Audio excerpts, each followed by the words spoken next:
Bueno, buenas noches. La Cátedra de Problemas de Historia Argentina tiene el agrado de presentar esta clase abierta en la cual un militante de más de 45 años va a contar su experiencia en el peronismo de base, en la revolución sandinista, en la lucha armada en El Salvador durante los terribles años 80, y le agradecemos al profesorado Palacio la posibilidad de hacer esta clase abierta y también de las autoridades de la Sociedad Luz que facilitaron el espacio para que se haga la clase. Jorge Luis Ubertalli, que está sentado solo geográficamente a mi derecha, es poeta, es escritor, es militante y un amigo aquí presente decía, criticando la posición de Marx de la tesis 11 sobre Feuerbach, que los filósofos no han hecho otra cosa que interpretar el mundo y lo que se trata de transformarlo. Le decía que un amigo decía que se conformaba con interpretar un poco de lo que pasa en el mundo, dejando la vanidad de querer transformarlo para algún futuro. En realidad, con la palabra uno interpreta y también crea un instrumento de transformación. Utilizando la palabra es memoria de lo ocurrido. La palabra se convierte en consigna de lucha. La palabra se convierte en consigna de organización. La palabra es una herramienta, es un arma para tratar de transformar la sociedad, dejando de lado esa discusión de si interpretamos o de transformamos, porque esa cuestión de que si somos grandes revolucionarios, dejémosela a Altamira, que se considera el gran revolucionario de la Argentina. Nosotros tratemos de ser un poco más modestos y poner nuestro modesto granito de arena para comprender un poco la realidad y ayudar un poco a transformarla. Como hoy están aquí presentes algunos que me soportaron como profesor en este profesorado, me soportan en este profesorado, imprevisiblemente van a venir cuando terminen su parcial los que me soportarán en el futuro. Yo no los voy a abrumar demasiado hablando porque ya me tienen que soportar demasiado en las clases. De hecho, está una de mis ex esposas, está mi esposa actual, que también me soportan, me han soportado y me soportan hablando. Entonces dejo la palabra a Jorge Luis Ubertalli, que les va a contar su experiencia en el peronismo de base, su experiencia en la revolución sandinista y su experiencia en la lucha armada en El Salvador. Él es autor del libro Descabalgando el Tiempo, Memoria de Vida, no Memoria de Vida, Memoria de Vida, un libro muy interesante que yo comencé a leer porque me lo entregó recién el día lunes y todavía no tuve tiempo de leerlo, pero realmente es un libro apasionante que tiene la vitalidad de los protagonistas que se ponen a contar lo que militaron y vivieron. Se los dejo con él, que va a hablar, y después va a haber un espacio en el cual cada cual le va a hacer preguntas, le va a formular intervenciones y le va a decir lo que se le ocurra dentro de los normales límites de las buenas costumbres. No se trata de darle un palo en la cabeza. Jorge, tenés la palabra.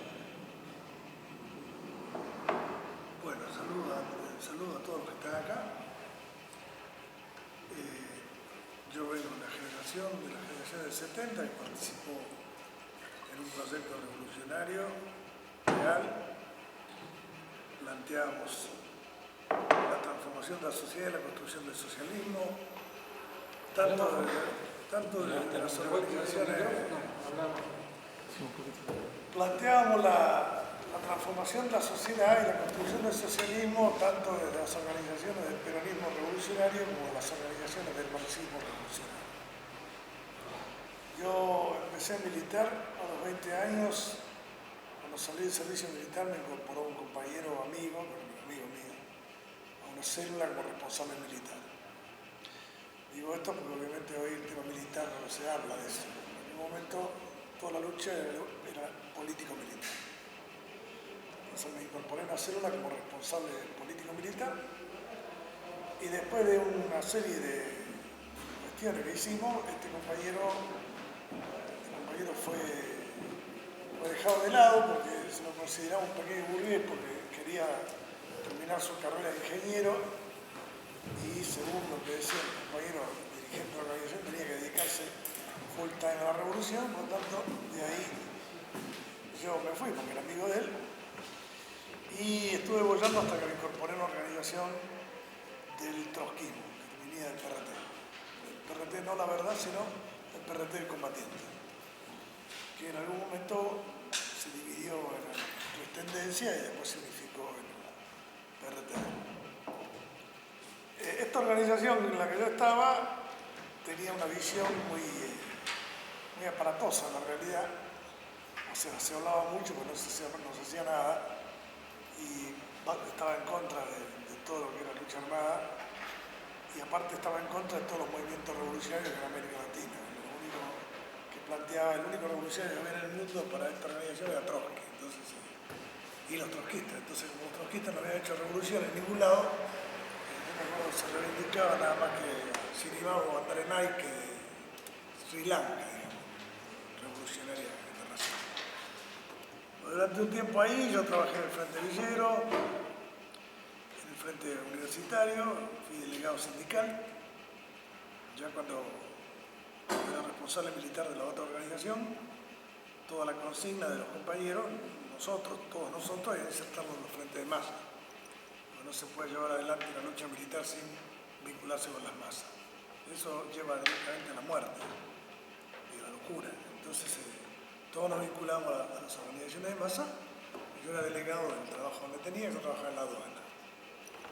Era una organización muy corrupta, la aduana, y creo que desde que se creó en 1436, creo que fue, estaba Cristóbal de Aguirre, la única agrupación sindical que se creó de oposición y que realmente planteaba otras cosas que coimear y demás, fue la nuestra. Eso me valió a mí el raje de la aduana en 1971, en el marco de esta militancia en esta organización, la segunda, ya no la organización primera, y después me incorporé a la universidad para estudiar sociología, que era estudiar sociología nada más que para incorporar el estudio del marxismo con metodología para hacer la revolución. Nosotros no estudiamos eso, no queríamos hacer la revolución aquí. Que esto quede claro porque son épocas totalmente diferentes a las que son de ahora. Entonces, bueno, como esta organización tenía una visión muy estereotipada de la realidad, no solamente nacional, sino latinoamericana, y yo tenía vinculaciones con el peronismo revolucionario a partir del sindicato de farmacia, donde había un gran compañero que era Jorge Di Pasquale, que fue secuestrado, desaparecido el 28 de diciembre de 1976. Me incorporé al peronismo revolucionario en una unidad básica de la Fuerza Armada Revolucionaria de Flores, que obviamente la Fuerza Armada Revolucionaria pues se incluían con montoneros y tenía una visión más bien movimentista, una visión distinta a la que teníamos nosotros cuando estuvimos en el peronismo de base más tarde, del peronismo. Nosotros estuve un tiempo militando ahí, hasta que me incorporé a la Fuerza Armada Peronista Regional de Buenos Aires, que después se llamó Fuerza Armada Peronista 17 de octubre. La visión que nosotros teníamos del peronismo es que había dos peronismos, el peronismo de la burguesía y el peronismo de la clase obrera. Nosotros representamos el peronismo de la clase obrera y el objetivo de la clase obrera histórico era construir el socialismo. A diferencia de otras organizaciones que eran más movimentistas, y planteaban que la clase obrera era como la columna vertebral, nosotros planteamos que la clase obrera debe ser la cabeza del movimiento peronista. A pesar de ser un movimiento policlasista, la cabeza del movimiento tenía que ser la clase obrera organizada en una organización revolucionaria. Eso no lo inventé yo, eso lo inventó el peronismo revolucionario con Cuca a la cabeza. Y este peronismo revolucionario se creó en 1968, cuando se largó la CGT de los argentinos, más o menos en el sindicato de farmacia. Justamente los fundadores del peronismo revolucionario original fueron Jorge Di Pasquale, Cacho Encadri, el mayor Alberte, Espina y Gustavo Rearte. Después fundó el movimiento revolucionario 17 de octubre y cayó después de un combate, fue herido y tuvo una leucemia y murió de leucemia. Bueno, me incorporé a la Fuerza Armada Peronista, peronismo base, y ahí estuve militando en una villa, como siempre, en lugares muy paquetes, la villa de Bajo Flores, que era la villa más politizada que había en la capital. Y estaban todas las organizaciones militando en esa villa. Yo estaba en la Fuerza Armada Peronista 17, estaba gente de la Fuerza Armada Peronista Comando Nacional, del PRTR, del R22 de agosto, que ya se había creado, de la JP, que respondía a Montoneros, del Frente Revolucionario Peronista de Armando Jaime, que después se fusionó con el FR17, como se creó el FR17. El MR17 lo había creado, como dije antes, Gustavo Rearte. Bueno, yo estuve militando ahí hasta que la organización nuestra tenía distintas líneas, no hubo quien pudiera sintetizar y por lo tanto sufrió prácticamente un quiebre. Yo en ese momento elaboré un documento que adhirieron los universitarios y los villeros, entre ellos había 5 documentos circulando. Yo elaboré un documento de síntesis, pero no se pudo lograrlo. Yo era estoy hablando de hace 50 años, dentro de la año 73, 74. Entonces elaboré un documento de síntesis. 40, no exageres. Bueno, ahora tengo 65, digo, no se me saque la cuenta. No soy muy buen matemático, pero bueno. Entonces, bueno, a partir de ahí, mucha gente, cuando la organización se quebró, digamos, las Fuerzas Armadas Peronistas se quebraron el 17 de octubre, las Fuerzas Armadas Peronistas Comando Nacional siguieron funcionando en un núcleo muy cerrado, muy pequeño, que cayó en el año 79, cayó Raimundo Villaflor, otros compañeros, que estaban militando en Avellaneda, fundamentalmente. Bueno, algunos pasaron a Montoneros, otros pasaron a la PRTR, y otros se fueron a su casa. Bueno, en el marco de todo esto, llegó, a mí me habían reincorporado a la aduana en el año 73, me reincorporó el campo, la probabilidad de amnistía, porque habían rajado por cuestiones políticas y gremiales, y obviamente la dictadura me volvió a rajar en el año 76, la lista que apareció. Entonces, me rajó por el decreto 243, inciso 6, que era delincuente subversivo, aunque figuraba en los papeles que me habían rajado por el artículo 1, en realidad fue por el artículo 6. Y esto apareció después en el archivo Provincia por la Memoria, que yo nunca había militado en provincia, por lo menos yo nunca había tenido alto perfil, siempre tuve bajo perfil, por las tareas que yo hacía. Yo había entrado a militar como responsable militar, nosotros no teníamos alto perfil. Aparte en aquel momento nadie quería aparecer por televisión, ¿no? Como ahora. Aparecer por televisión significaba después estaba la AAA o quien sea, digamos. Y bueno, cuando ahora me enteré que tenía 5 legajos como delincuente subversivo ahí en la Comisión por la Memoria, y que bueno, tenía todos mis rajes de la aduana, un informe secreto que había hecho el interventor de aquel momento, un capitán de navío que se llamaba Durría, el Servicio de Inteligencia Naval, sobre mi actividad en la aduana y demás.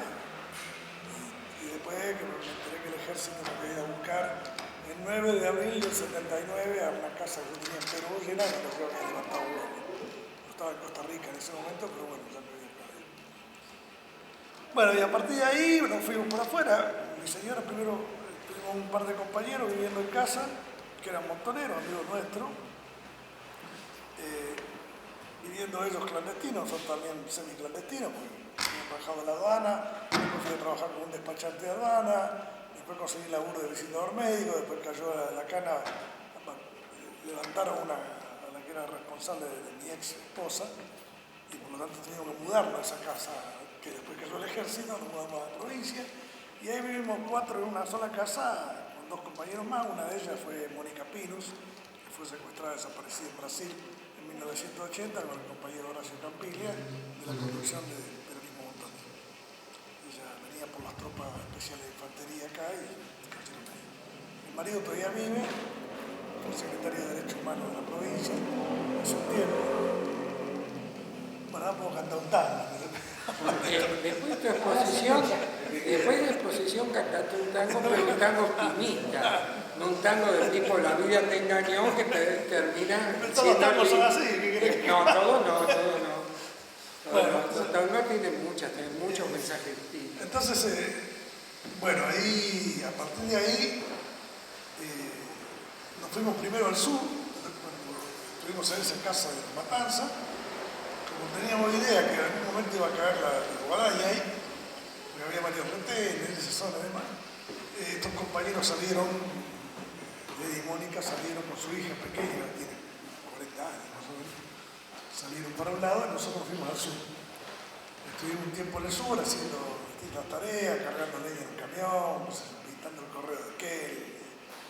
Yo cantaba en un boliche de Bariloche que era el dueño del Partido Comunista, como el Pampa, por eso me conocen. Yo no cantaba como el Pampa, me pusieron en Costa Rica ese nombre, digamos, ¿no? Acá todo el mundo cree que yo vengo del Pampa, no. Yo me lo pusieron en Costa Rica en el año 79. Yo me llamaba Militando Javier, por Javier Heró. Javier Heró, un poeta peruano, murió combatiendo en el río Madre de Dios en el año 63 en el Ejército de Liberación Nacional del Perú. Fue el primer ejército de liberación nacional que se hizo y que entró en Perú y murió en el río Madre de Dios en la selva de Iquiteria. Como yo era poeta, y bueno, y hacía lo mismo en Javier Heró, pues Javier Heró, de nombre Javier. Bueno, y después de ahí salimos y llegamos a Costa Rica. En Costa Rica nos vinculamos a compañeros del PRT, del MIR chileno, y nos incorporamos al Frente Sandinista de Liberación Nacional. Y de ahí nos fuimos a Canadá a formar un comité de solidaridad con Nicaragua. Y después volvimos a Nicaragua y bueno, participé yo en toda la patriada nicaragüense que fue la Revolución Popular Sandinista. Y participé haciendo varias cosas. El libro está, si ya ahora a esta altura de la vida uno no. O sea, fui profesor de materialismo dialéctico en la universidad, periodista en Radio Noticias, periodista en La Voz de Nicaragua, que era la voz del gobierno sandinista, instructor político militar en las milicias populares sandinistas, miembro del Ejército Popular Sandinista y algunas otras cositas por ahí. En todo ese tiempo, en el año 81, aparte de un programa de radio, Radio Noticias, ahí me vinculé con compañeros salvadoreños del Partido Revolucionario de los Trabajadores Centroamericanos, que era una organización que estaba dentro del FMLN, que se fundó en 1980, el FMLN. Y entonces en la ofensiva general de enero de 1981 entré a El Salvador con dos compañeros venezolanos a mi cargo. En realidad fuimos a hacer una película, pero bueno, yo como era un militante revolucionario integral, le hice de todo. Los compañeros se dedicaban a filmar ahí en la retaguardia y yo participé en varias cosas. Entre ellas la creación de un organismo de poder popular que se llamó Consejo de Administración Popular en el Cerro de San Pedro, frente para Central Anastasio Aquino, y después se llamó Consejo Farabundista y fue el órgano de poder popular en la zona liberada del Salvador. Bueno, después volví a Nicaragua, después de esta tarea, fui responsable político del partido, del PRTC Managua. Tenía que formar compañeros para justamente poder proseguir esta tarea de organizar políticamente a la gente, porque militarmente había mucha gente de cuadros militares, pero no había cuadros políticos. Y entonces, bueno, me designó el comandante general, que era Roberto Roca, que es uno que aparece en el libro ahí, me designó responsable político del partido en Managua. Entonces, bueno, Nicaragua. Pero la mayoría del partido estaba sentado ahí. Y el problema fue que nadie quería después entrar, todos querían hacer trabajo internacional, eso es lo que ocurre con estas cosas. Siempre cuando hay una revolución, los que están adentro se quejan de los que salen afuera, porque los que salen afuera después se acostumbran a estar afuera, no quieren volver, y bueno. Lo mismo pasó acá y en todas partes, ¿no? Pero el problema es que ahí era una situación distinta a la de acá, porque acá se estaba viviendo la derrota y era lógico que la gente iba a bajar, pero ahí no. Ahí se estaba combatiendo y se iba directamente a una victoria, ¿no? No se estaba combatiendo, no estábamos en repliegue, ni en repliegue táctico, ni estratégico, estábamos en ofensiva, estábamos combatiendo contra la tira y los gringos que ponían, armaban los batallones, los salvadoreños armaron 3 batallones, uno que se llamaba Placato, Antonal, Ramón Belloso y así todos los cagamos a tiro. Un armamento casero que aparece inclusive ahí. En una foto nosotros sacamos ahí, con qué, entre otras cosas, con qué combatir. Y bueno, entonces después, como nadie quería ir a hacer trabajo dentro del territorio, bueno, ahí se armó un toletole y entonces me dediqué nada más que a militar para la Argentina y para Nicaragua. Y bueno, pasaron una serie de cosas que, bueno, mejor no relatar, realmente cosas bastante jodidas, ¿no? Que más no duro está fuera de su país. Yo me sentí siempre en Inca y salvadoreño. Pero me conté una anécdota, ¿no? Y después, si quieren preguntar, pero no sé más que contar, o sea, que hice acá o allá, más o menos tiene una idea, un panorama general de quién es este personaje, si se puede llamar un personaje. Tu personaje alguna idea tiene, pero yo creo que tendrías mucho para contar de lo que hiciste en Nicaragua y en El Salvador y también de la experiencia del peronismo de base. Lo que contaste demasiado rápido, me parece. Y sí, lo que pasa es que, qué sé yo, voy contando particularidades. Pasó hace poco. Pasó hace poco. No, por ejemplo, anécdotas que han ocurrido. También las preguntas las ayuda a que uno hable más de... Claro, porque si no, tengo que... Este libro es un libro de historia de vida. Si yo no solamente fui guerrillero, jugué a los chicos a la pelota, fui chico, fui adolescente. O sea, no es que nosotros no éramos Superman. Esa es la historia. Ninguno de nosotros es Superman. Yo, fundamentalmente, era un hijo de la clase obrera argentina. Mi vieja era obrera de vestido, mi papá era empleado municipal, yo nací en Valentín Alsina, partido de Lanús, barrio obrero por excelencia. Ellos eran peronistas de base, obviamente porque le había dado Perón, había conseguido el aguinaldo, la jubilación. Así que yo me crié en ese ambiente. No me crié en ambiente intelectual, ni nada. Me convertí en intelectual solo, prácticamente en mi familia no había intelectuales, no había escritores, ni músicos. Mi abuelo sí tocaba en la banda de la Sociedad Italiana, mi abuelo paterno y mi abuelo materno le gustaba mucho la ópera porque eran venecianos, y entonces mi tío Aldo y mi tía Bruna aprendieron cuando eran muy chicos en Venecia, uno tocaba el violín, la otra, mi tía Bruna el piano. Porque eran muy pobres no pudieron seguir.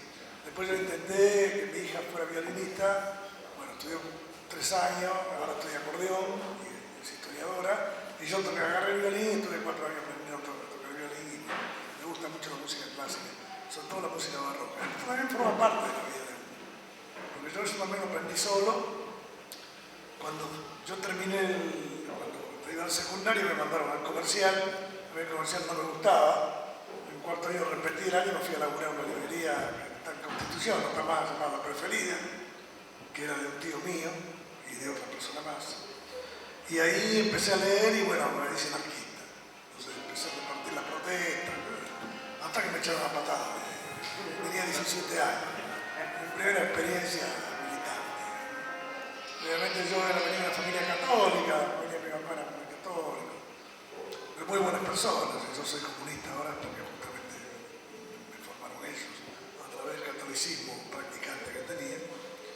Y bueno, eso también es noble de contar, porque si no parece que uno fuera nada más que un tira-tiro, y no es así, Después, experiencia que yo he tenido... Es un poco complejo contar cómo desde el catolicismo se llega al comunismo.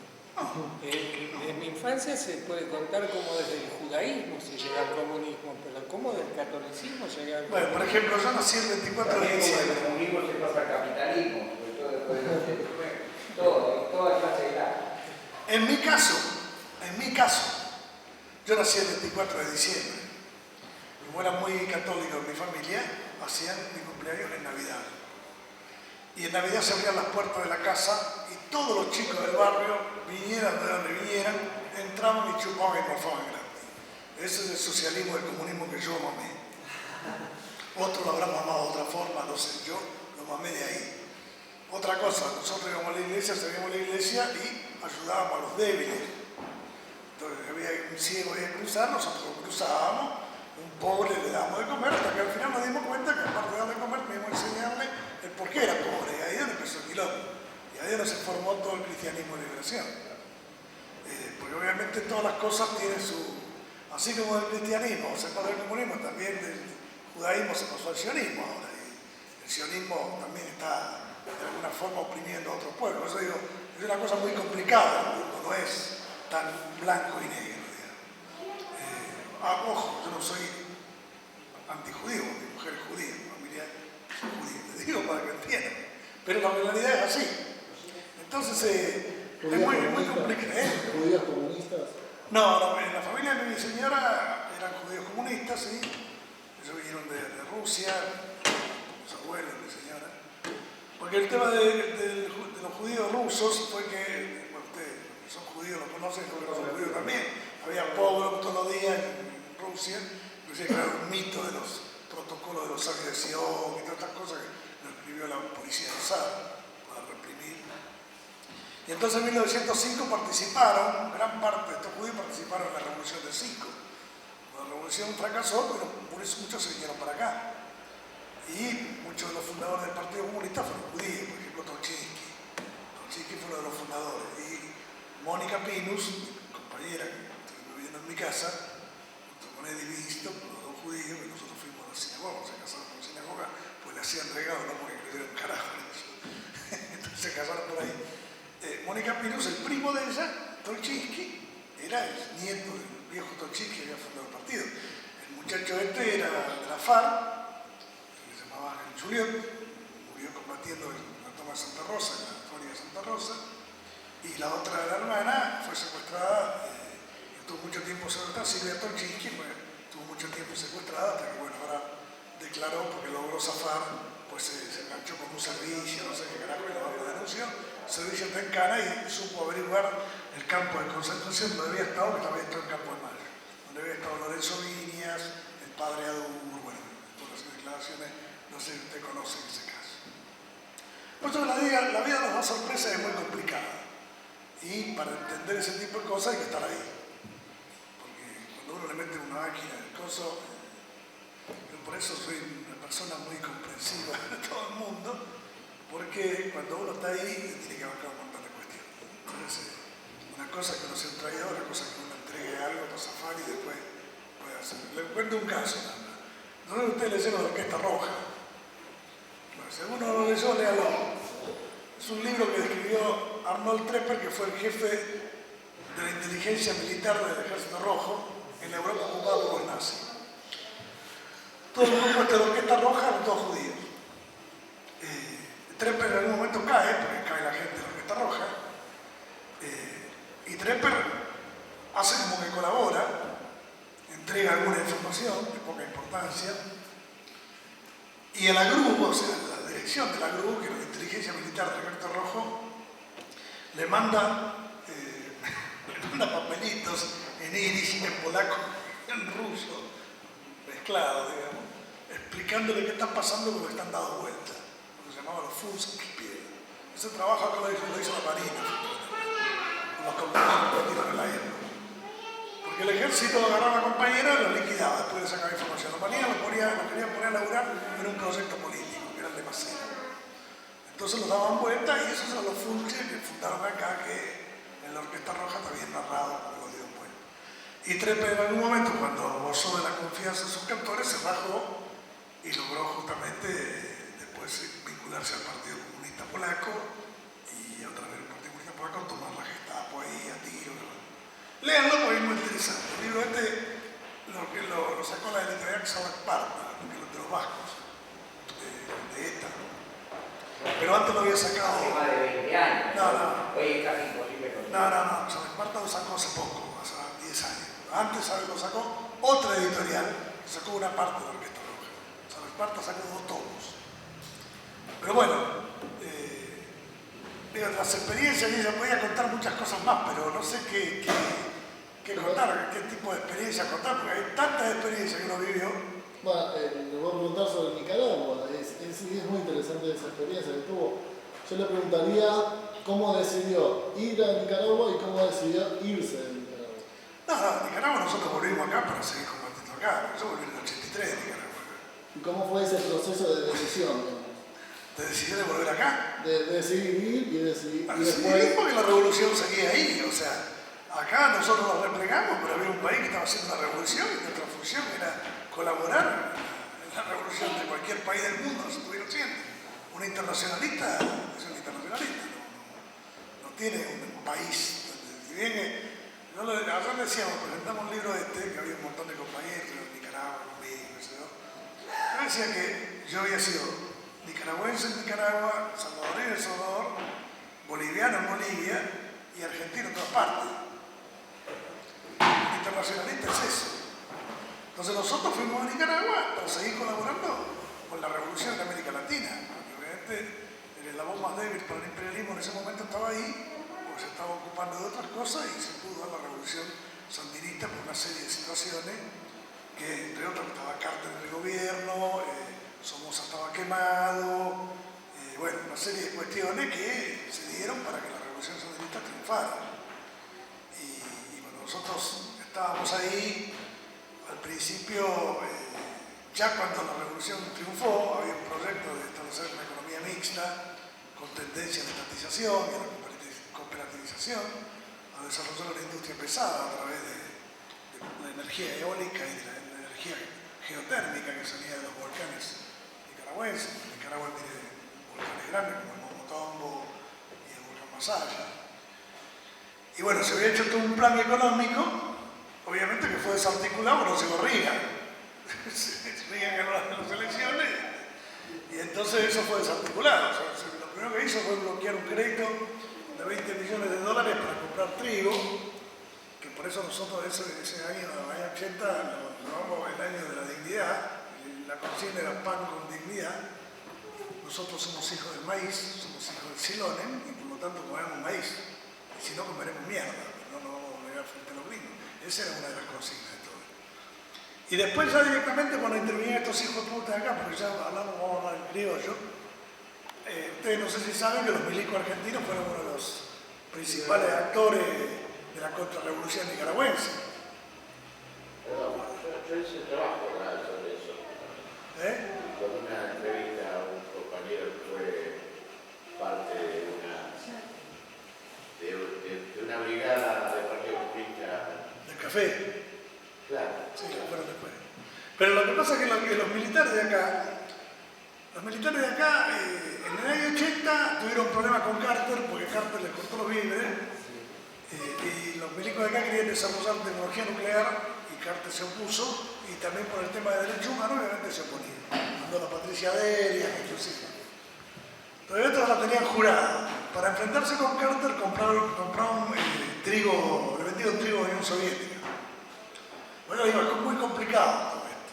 Eso dio lugar a que el Partido Comunista Argentino en aquel momento tuviera una actitud pasiva frente a la lucha armada que nosotros desarrollábamos y eso nos trajo bastantes contradicciones, porque obviamente si vos salías del país, los chilenos eran los niños mimados.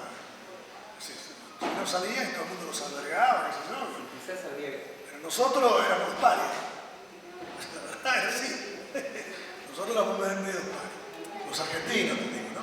En general los argentinos combatientes, PRTR, OPPO, Montonero, FAP, o sea, porque no estábamos dentro de la órbita soviética, y aparte nos oponíamos a que la dictadura tuviera relaciones con los soviéticos. Bueno, a partir de ahí, la dictadura se mantuvo más o menos reprimiendo dentro del país hasta que apareció Reagan en escena. Cuando apareció Reagan en escena, ya cuando ganaron las elecciones, los milicos de acá dijeron que iban a ser la reserva moral de Occidente y que iban a desatar la Tercera Guerra Mundial. Entonces fueron a Bolivia, armaron el golpe de García Meza, porque en realidad el golpe de García Meza lo armaron ellos, tanto el ejército como la armada como la fuerza aérea. Fueron ahí, apoyaron a García Meza y a Luis Arce Gómez, que eran narcogenerales vinculados a Suárez Levy, que era el productor de cocaína más grande que tenía Bolivia. Y en ese marco, en esa dictadura, con la anuencia de los argentinos y aplicando los métodos que nuestros queridos generales y oficiales sabían aplicar, mataron al cura Luis Espinal, mataron a Marcelo Quiroga Santa Cruz, a los compañeros del MIR en la calle Jarra, en Cabo Mario. Entonces, una vez que salieron de ahí, les pagaron con dinero de la merca. Además, en aquel momento había un grupo de nazis ahí, que estaba dirigido por Klaus Barbie, en Bolivia, que se llamaban los novios de la muerte. Estos novios de la muerte, ustedes saben quién es Klaus Barbie, no sé si conocen la historia de este personaje. Este personaje era un miembro del SS, nazi, que actuó en Lyon, mató a Jean Moulin, que era el jefe de la resistencia, y aparte asesinó niños judíos en Jesús, y bueno, hizo la 1001. Cuando terminó la guerra, los yanquis sacaron a este personaje, como a otros, a través de lo que se llamó la Ruta de las Ratas, que la dirigía un cura que se llamaba Nicolás Draganovich, que era croata. Lo sacaron para América Latina para que laburara para ellos. Entonces a Barbie lo mandaron a Bolivia, lo metieron en los yungas, en un aserradero, hasta que Barrientos lo rescató, lo reflotó cuando empezó a combatir al Che. Entonces Barbie se convirtió en el asesor principal de Barrientos en crear los grupos paramilitares bolivianos llamados Furumón, que fue asesora del cuarto ejército de Wrangler que combatió al Che. Y aparte fundó, bueno, aparte de lo que otra de las cosas que hacía era tratar de que no se infiltrara el gabinete de Barrientos que hubiera comunistas. Y una cuarta cosa fue crear una empresa llamada Transmarítima Boliviana. ¿Para qué sirvió? Para llevar blanca azúcar de Santa Cruz por el mundo vía Rosario. Onganía le había dado un puerto franco a Bolivia en Rosario para que exportaran blanca azúcar de Santa Cruz. Ustedes saben lo que era la blanca azúcar, se imaginan qué era. O sea que esto viene de lejos ya. El tema del narcotráfico como arma de contrainsurgencia y de acumulación de guita para hacer operaciones encubiertas no es de ahora, no viene de aquella época. Más viene de la guerra del opio, pero acá por lo menos viene de esa época. Entonces los milicos, después que hicieron esto ahí en Bolivia, y por la guita que recibieron, montaron dos empresas en Miami, una se llamó Silver Door y otra se llamó Argen Show, la montó el Servicio de Inteligencia del Ejército, el batallón 601, y el contador que venía era Leandro Sánchez Reise, y el otro era Raúl Julián Minetti, eran los dos que operaban estas cosas. Y con esa guita empezaron a armar la contrarrevolución en Honduras. La contrarrevolución nicaragüense, estoy hablando de la contrarrevolución nicaragüense, la armaron estos dos nietos de acá, uno que se llamaba José Ollas, alias Villega, que era el jefe de logística, y otro que se llamaba Ribeiro, Balita le decían, que fue el jefe de operación. Estos pescados no solamente trataron de juntar a toda la contrarrevolución que andaba dispersa por ahí después del triunfo sandinista, sino que armaron un batallón hondureño que se llamó Batallón 316, que era una especie de homólogo del Batallón 600 Sur de acá, y que cometió infinidad de crímenes. Inclusive vinieron acá varios miembros de derechos humanos en Honduras en la época de Menem y le dijeron a Menem que hiciera una investigación, porque investigaban a la CIDE, al CIN, al CIE, había 150 milicos en Honduras haciendo esa operación. A Nicaragua no entramos, lo sacábamos cagando, eso es la realidad. No podía entrar ni un milímetro, pero en Honduras hicieron la milímetro. Tal es así que cuando dio el golpe Micheletti, el asesor de seguridad de Micheletti, el señor Billy Joya Méndola, fue formado acá por Suárez Mason, en la época de 70. Se formó acá en Guerra Sucia. Bueno, sí, así que nosotros tuvimos que bancarnos todo eso en Nicaragua, esta agresión de Reagan, los combatientes de la libertad de la contra, asesorados por los argentinos, chilenos, israelíes, había medio mundo ahí. Y nos bancamos todo eso. Entonces teníamos que vivir con el fusil en la mano y trabajando y viviendo con el fusil en la mano. Entonces, un país no puede sobrevivir cuando tiene que gastar gran parte de su presupuesto en armas. Todo lo que nosotros producíamos teníamos que invertirlo en armas. Y eso que las armas venían del bloque socialista, o sea que no nos cobraban.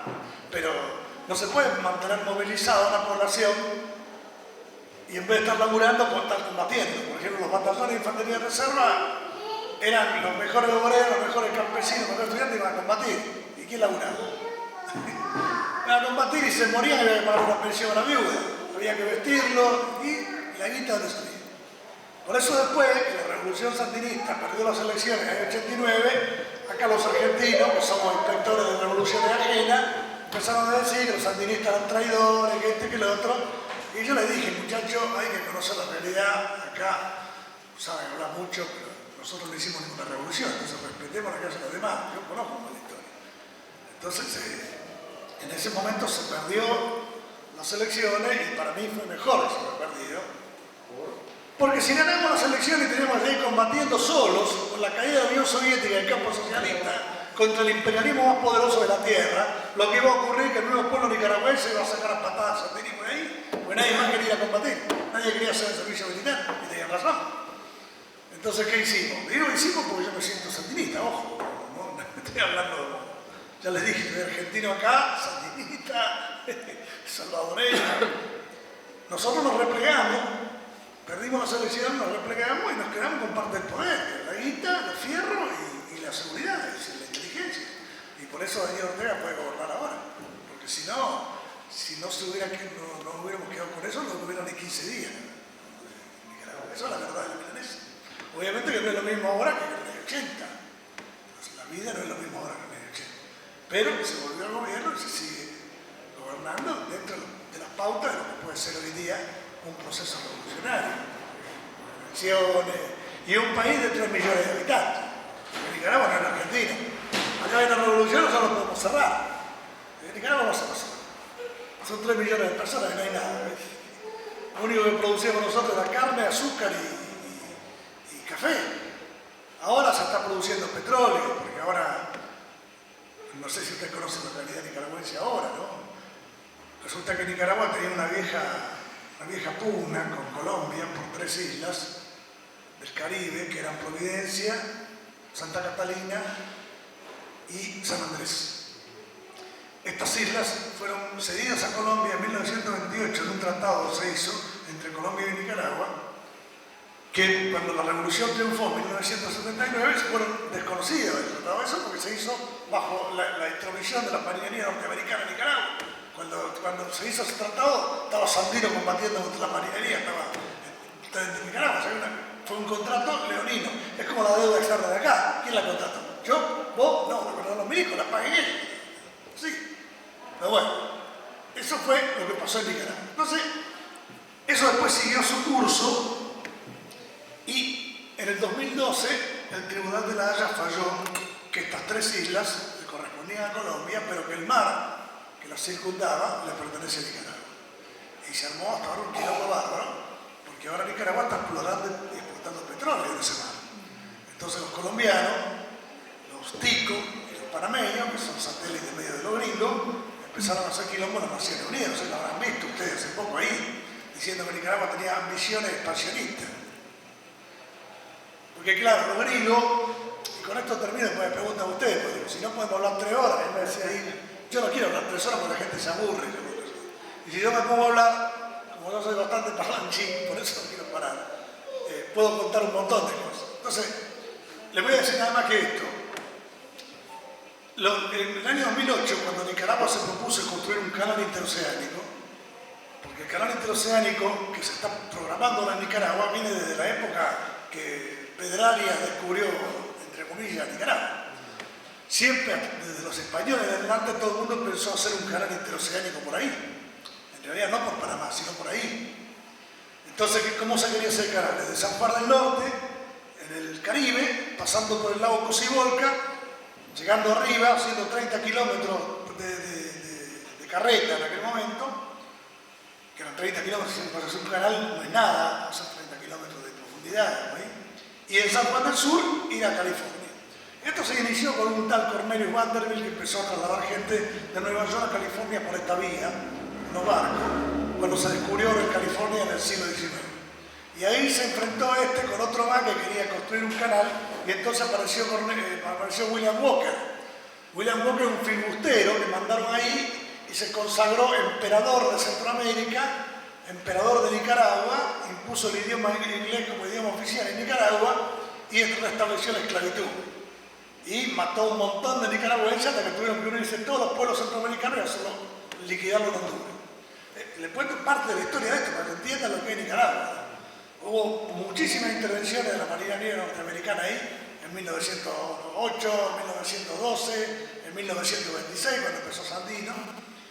Y bueno, y ahora, cuando Nicaragua se propone hacer un canal interoceánico, como planteaba Sandino en 1927, que fuera bancado por latinoamericanos, van a estar los chinos también queriendo construirlo ahí, pero también los brasileños, los venezolanos van a poner guita para hacer el canal.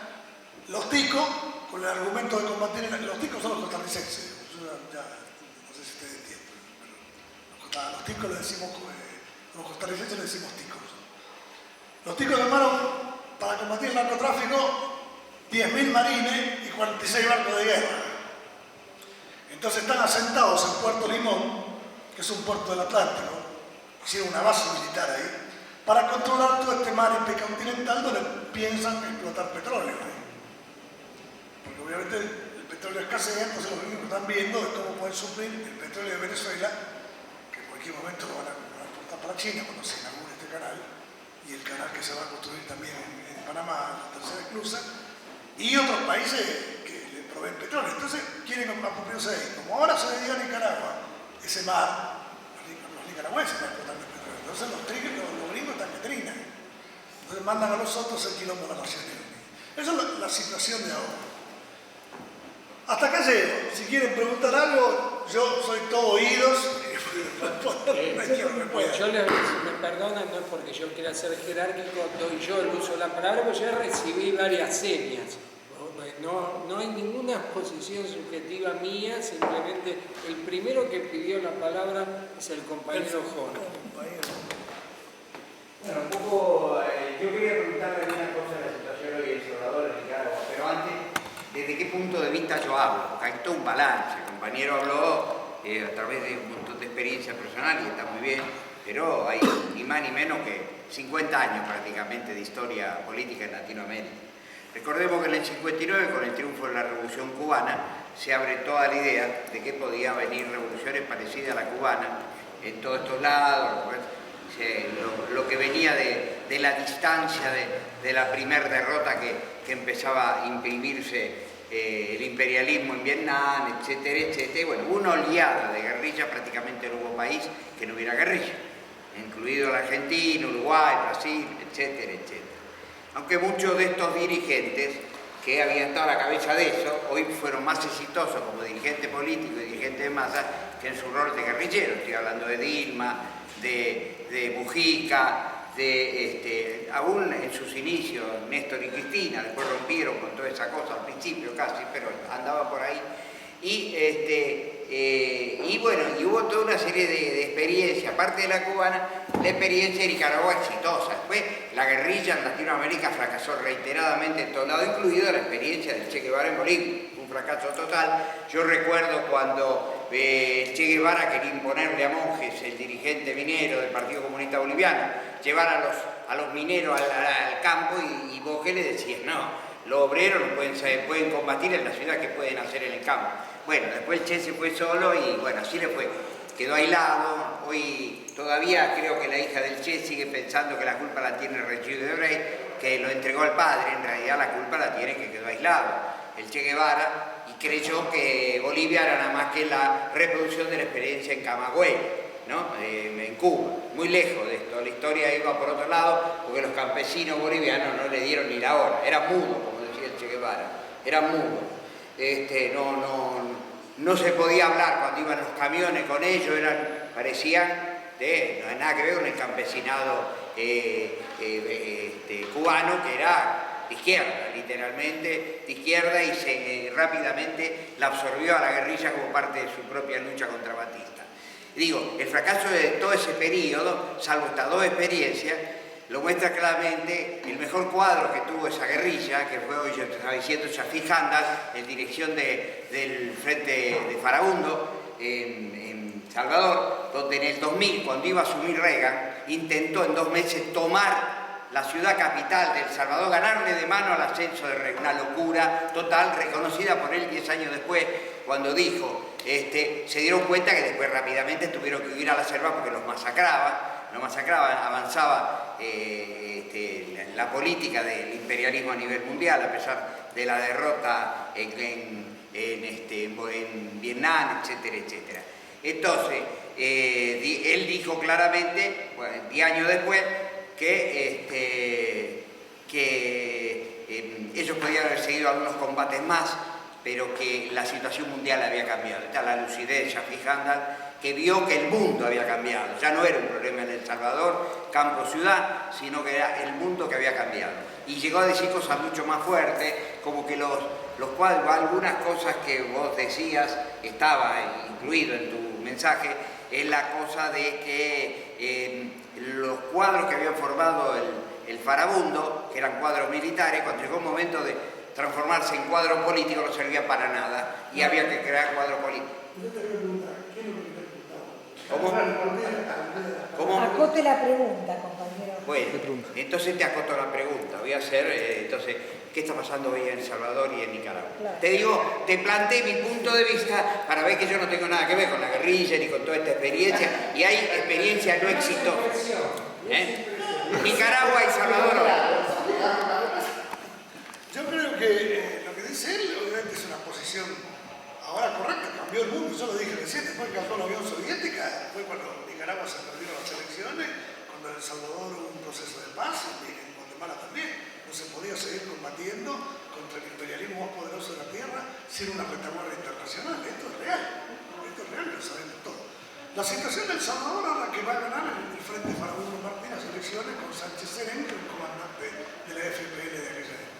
Pero el problema que hay ahora con estos países, Nicaragua no tanto,